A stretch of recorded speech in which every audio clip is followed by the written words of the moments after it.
94 চনত তদানীন্তন মুখ্যমন্ত্ৰী হিতেশ্বৰ শইকীয়া ডাঙৰীয়া আহ্বানক্ৰমে তেতিয়া দেৱব্ৰত শইকীয়া ডাঙৰীয়া ইউথ কংগ্ৰেছৰ ভাইচ প্ৰেছিডেণ্ট আছিলে মই কংগ্ৰেছ দলত যোগদান কৰিছিলোঁ আৰু যোগদানৰ পৰা এতিয়া 32 বছৰ হ'ল অসমৰ ৰাইজে দেখি আছে মই দলটোৰ কাৰণে কি কৰিছোঁ কিন্তু বহুত কথাত মই বহুত দিনৰ পৰা নেতৃত্বক জনাই আছিলোঁ আৰু যেতিয়া মই দেখিলোঁ যে মোৰ কথাবিলাক গুৰুত্বহীন হৈছে তেতিয়া মই পদত্যাগ পত্ৰ দিছোঁ এতিয়া মোৰ কেন্দ্ৰীয় নেতৃত্ব ৰাজ্যিক নেতৃত্বই মোৰ সৈতে কথা পাতিছে তেখেতসকলে কৈছে ৰিজিগনেশ্যন গ্ৰহণ কৰা নাই বুলি ময়ো তেখেতসকলক কৈছোঁ যে মোৰ পৰিয়ালৰ লগত মোৰ দুজন ভাই আছে ভণ্টি আৰু মোৰ পৰিবাৰ মই কথা পতা নাই নপতাকৈ মই পদত্যাগ দিছোঁ আৰু মই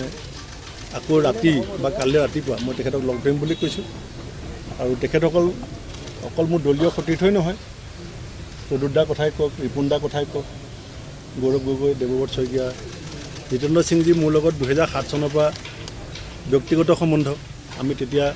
ইউথ কংগ্ৰেছ কৰিছোঁ মনোজ চৌহানজী মোৰ যেতিয়াই লখিমপুৰ যায় মোৰ ঘৰত যায় সেইকাৰণে এইটো আমাৰ ব্যক্তিগত আৰু ৰাজনীতি দুয়োটাই কথা আছে সেইকাৰণে মই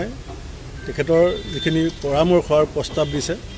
মই অকণমান সময় বিচাৰিছোঁ যে অলপ সময় মোক দিয়ক মই আজি ৰাতিৰ ভিতৰত বা ৰাতিপুৱাৰ ভিতৰত মই তেখেতক নিজে গৈ লগ ধৰিম আপোনালোকক জনাই দিম আৰু মই নিশ্চয় আৰু মোৰ ভাই দুটাকো লৈ যাম কাৰণ কেলৈ মোৰ পাৰিবাৰিকভাৱেও যথেষ্ট যান্ত্ৰণা হৈছে আনকি মই কৈ দিছোঁ सर को भी मैं बोला कि मेरा भाई का जो बिजनेस है वो कांग्रेस होने का नाते छिन गया लेकिन कांग्रेस का एपीसीसी का सेक्रेटरी को बिजनेस मिल गया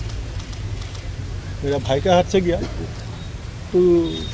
हाईकमान को इतना बात पता नहीं था अभी मैं बोल दिया जो कांग्रेस में क्या चल रहा है और हाईकमान ने सीरियसली लिया है इसलिए मैं अभी इतने बोलता हूँ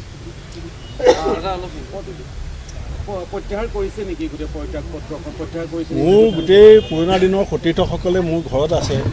তেখেতসকলৰ মান সন্মান মই সদায় কৰি আহিছোঁ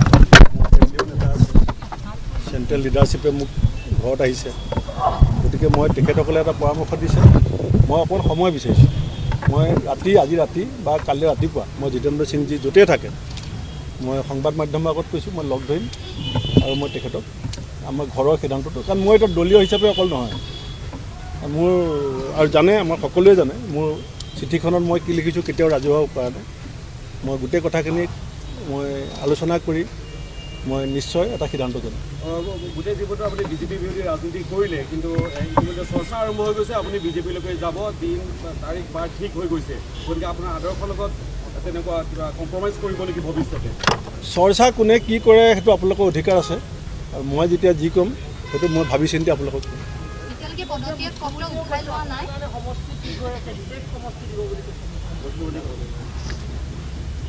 গোটেই জীৱনটো সংগ্ৰামেই কৰি আহিছোঁ অকল নিজৰ কথা ভাবি সংগ্ৰাম কৰিছোঁ নে সমাজৰ কথা ভাবি সংগ্ৰাম কৰিছোঁ এইবিলাক আপোনালোকে বিশ্লেষণ কৰিব পাৰিব আপুনি গৌৰৱ গগৈৰ কথা উল্লেখ কৰিছে যে যিটো পাকিস্তান লিংকৰ কথা মই চিঠি ক'তো ৰাজহুৱা কৰা নাই এইটো কোনোবাই ফেককৈ উলিয়াইছে যেতিয়া মই চিঠি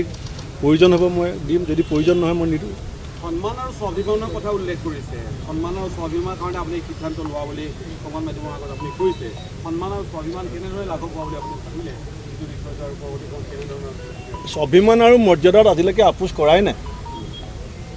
অসম বিধানসভাতো মই শ্ৰেষ্ঠ বিধায়কৰ বঁটা পাইছিলোঁ বেষ্ট MLA এৱাৰ্ড আপোনালোকৰ সংবাদ মাধ্যমে দিছিলে গতিকে অসম বিধানসভাত 126জন বিধায়কৰ মাজত অসমৰ আগশাৰী সংবাদ মাধ্যমে মোক শ্ৰেষ্ঠ বিধায়কৰ বঁটা কিয় দিছিলে অসম কংগ্ৰেছৰ সভাপতি মই এক্স MLA এজনক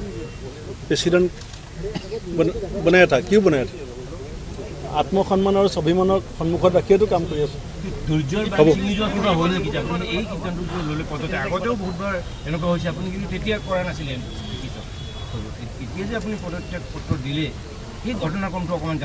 মই ক'ম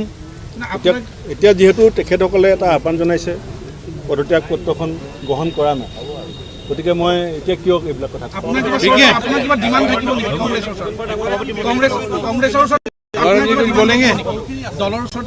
মই পাতিছোঁ তেখেতৰ লগত সেইটোতো কনফিডেঞ্চিয়েল থাকিব দেখিয়ে মুখ্যমন্ত্ৰীৰ লগত কথা বতৰা হৈছে আপোনাৰ এই সংক্ৰান্তত আৰু মুখ্যমন্ত্ৰী উল্লেখ কৰিছে যে প্ৰায় বিজেপিত অহাটো 100% পাক্কা হৈ গৈছে এই সন্দৰ্ভত আকাশ মাৰ্গত যেতিয়া কথা পাতিছোঁ মইতো লুকোৱা নাই ৰাইজৰ আগত মইতো কৈ দিছিলোঁ পাতিছিলোঁ বুলি মই কেতিয়া লুকুৱাইছোঁ আৰু এতিয়া মই লুকুৱাই ইমানখিনি সাহস আছে যিকোনো কথা মই মুকলিকৈ ক'ব পৰা সাহস আছে আৰু ক'ম